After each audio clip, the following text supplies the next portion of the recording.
دو خبریں اہم ہیں. ایک تو پاکستان تحریک انصاف کے اندر جو غدار ہے اس وقت،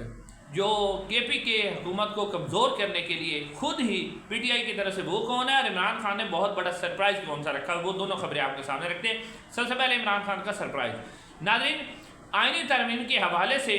پاکستان تحریک انصاف نے ایک ایسا سرپرائز رکھا ہوا تھا جس سے یقینی طور پر یہ آئینی ترمیم رک جانی تھی. پہلے تو جس طرح یہ کوشش کی جا رہی تھی کہ آئینی ترمیم منظور کروا لی جائیں، لیکن وہ ہوئی نہیں ہے. اب پاکستان تحریک انصاف اور عمران خان صاحب نے ایک بہت ہی اہم سرپرائز رکھا ہوا تھا، اور یہ تھا کہ جب بھی آئینی ترمیم کا کوئی موقع آ جاتا ہے کہ حکومت اچانک سے یہ بل اسمبلی کے اندر پیش کرنے والی ہوتی ہے، جس سے یعنی اندازہ ہو جاتا ہے پاکستان تحریک انصاف کو کہ جی آئینی ترمیم کا بل جو ہے پیش ہونے والا ہے، تو پاکستان تحریک انصاف نے آپشن بی کے طور پر جو آخری کارڈ تھا وہ رکھا ہوا تھا، جس سے ملٹری اسٹیبلشمنٹ میں مکمل طور پر ناکام ہوگی. اور وہ جو کارڈ تھا وہ یہ رکھا ہوا تھا، یہ خبر صدیق جان صاحب نے دی ہے. وہ کہتے ہیں کہ یہ کارڈ انہوں نے رکھا ہوا تھا کہ عمران خان صاحب نے فیصلہ کیا تھا کہ جب بھی اس طرح کا کوئی معاملہ ہوگا تو پاکستان تحریک انصاف عدم اعتماد کی قرارداد جمع کروا دے گی، چاہے وہ سینٹ کے چیئرمین کے خلاف جمع کروائے،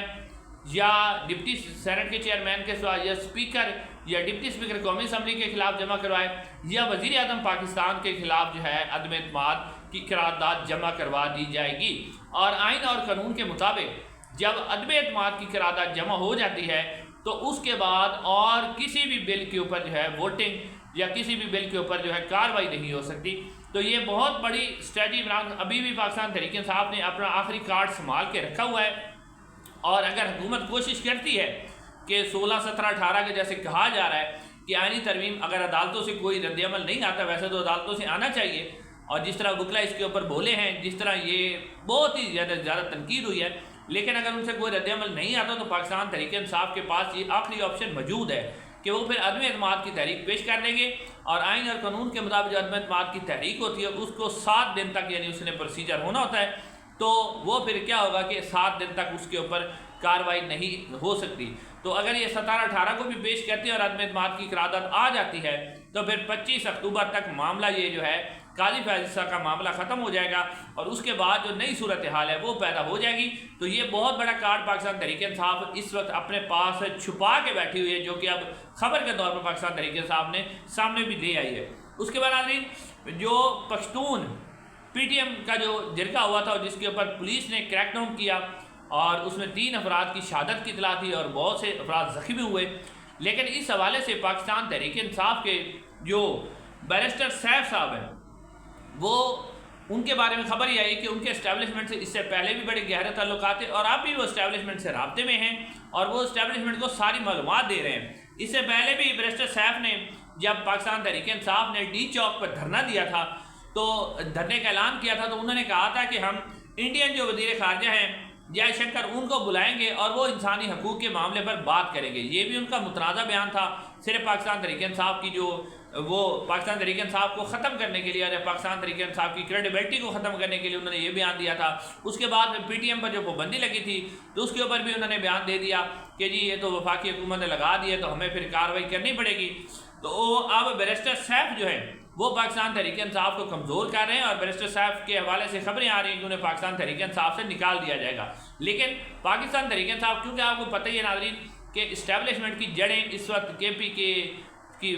چاہے سندھ حکومت ہے، پنجاب حکومت ہے، بلوچستان تو ویسے ہی وہ ٹیک اوور کر کے چلاتے ہیں. تو یہ سویلین کے صرف فیس ہیں، پیچھے کام تو انہیں کا ہے. آئی جی اور چیف سیکرٹری جو ہیں وہ ڈائریکٹ اسٹیبلشمنٹ سے ہدایات لے رہے ہیں، اور وہ علی امین گنڈاپور صاحب کی یا کسی کی نہیں مان ہے. لیکن پھر بھی پاکستان تحریک انصاف کے سینئر رہنما شاہد خٹک صاحب نے جو ہے وہ اس وقت گئے ہیں ان زخمیوں کے پاس، اور ان زخمیوں کی انہوں نے عیادت کی ہے، اور عیادت کرنے کے بعد ان کے اوپر جو ہے پھر انہوں نے ان کے ساتھ اظہار یکجہتی بھی کیا، اور انہوں نے کہا کہ پاکستان تحریک انصاف ان کے ساتھ کھڑی ہوئی ہے. لیکن اب خبر یہ بھی سامنے آئی ہے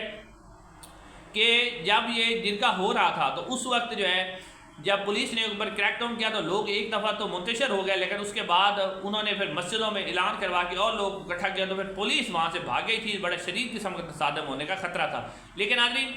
پاکستان کی ملٹری اسٹیبلشمنٹ ہمیشہ سے استعمال کرتی رہی ہے. یہ پی ٹی ایم بھی جو ہے اب تو چلو وہ اینٹی اسٹیبلشمنٹ بنے ہوئے ہیں، لیکن یہ خود بھی ان کے ہاتھوں میں استعمال ہوتے رہے ہیں. محسن داوڑ صاحب، علی وزیر صاحب، جب اسٹیبلشمنٹ نے انہیں بلایا تھا تو انہوں نے آ کے شہباز شریف کے لیے ووٹ بھی دیا تھا جب عمران خان کے خلاف عدم اعتماد آئی تھی، اور پھر اس کے بعد یہی پی ٹی ایم جب پاکستان تحریک انصاف کو کمزور کرنا تھا پی ٹی ایم کے دور میں، تو اسلام آباد میں انہیں جلسہ کرنے کی اجازت دی گئی تھی اور انہوں نے اینٹی اسٹیبلشمنٹ تقریریں بھی کی تھی، یعنی اس وقت اسٹیبلشمنٹ اسی پی ٹی ایم کو پی ٹی آئی کے خلاف کھڑا کرنا چاہ رہی تھی، تو اس وقت یہ پی ٹی ایم خوش تھی